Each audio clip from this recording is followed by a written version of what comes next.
Hello, I'm Dominic Walker, JMW's Inside Man. My guest is Zila Lwanda. Zila is a solicitor within JMW's Employment Law Department. Now, Zila, I'd like to think that up and down the country, workplaces are welcoming and diverse, but that's not always been the case, as some new research shows. So what is the research telling us? That's right, Dominic. And part of the backdrop to this is the social awakening that swept the globe last year, which caused diversity and inclusion to occupy a priority spot on the corporate agenda. Of course, the issues which came to the fore in the renewed dialogue were not novel. Over the years, sector-based and academic-led studies have tracked trends into workplace diversity and inclusion. Recently published results of 3 separate studies by Business in the Community, the Institute of Student Employers, and the Inclusion Initiative confirmed disappointing trends in the workplace life cycle for Black candidates and employees. At the recruitment phase, Black candidates are more likely to use a recruitment agency than their counterparts. However, concern remains about the rate of progress to ensure that processes remain fair and transparent.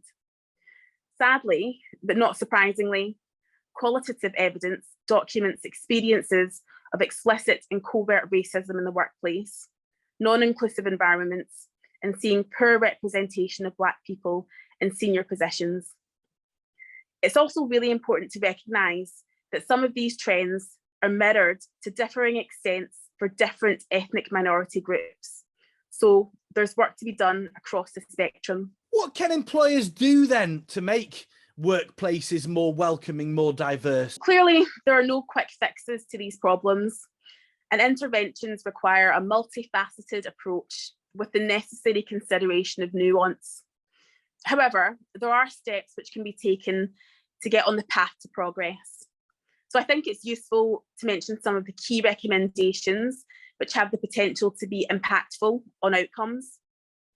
In terms of recruitment, non-diverse long and short lists could be rejected in favour of those that achieve proportional representation that reflects the local working age population. Employers can introduce performance agreements for long lists and short lists into recruitment contracts, monitoring performance against them to ensure that they're getting a diverse pool of candidates. Challenging school and university selection bias is also important, placing more emphasis on potential rather than simply which university or school an individual attended. And of course, having diverse interview panels, ensuring that selection is undertaken by more than one person, is a step towards eliminating bias.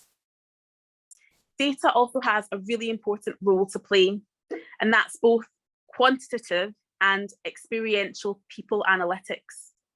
So understanding both the makeup of the workforce and the day-to-day experiences of those within it is vital. Without understanding that landscape, employers simply won't know how to shape or target troubleshooting measures.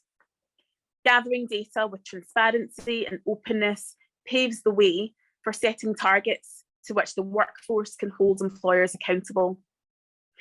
And indeed, together with tracking retention rates, insights from the workforce will help to identify the obstacles to be addressed within particular organisations to improve paths to progression and in turn, better diversity at senior levels. And so this may be the million-dollar question that I'm about to ask you now, but what next? Well, managing workplace diversity and inclusion can be challenging. The crucial thing is to keep the conversation going, or to start it if you haven't already. And if you don't know where to start, our employment team can help you to identify talking points. We can assist you with drafting and reviewing policies to make sure they're fit for purpose, and provide you with continuing support to ensure that the measures and practices to embed those policies and create a culture of inclusion are compliant with existing legal obligations. Zila, thank you very much for your insights, much appreciated. And if you'd like to speak to Zila, as she says, the employment team can provide advice. You can email insideman@jmw.co.uk or call 0161 82 81 999. I'm Dominic Walker, JMW's Inside Man.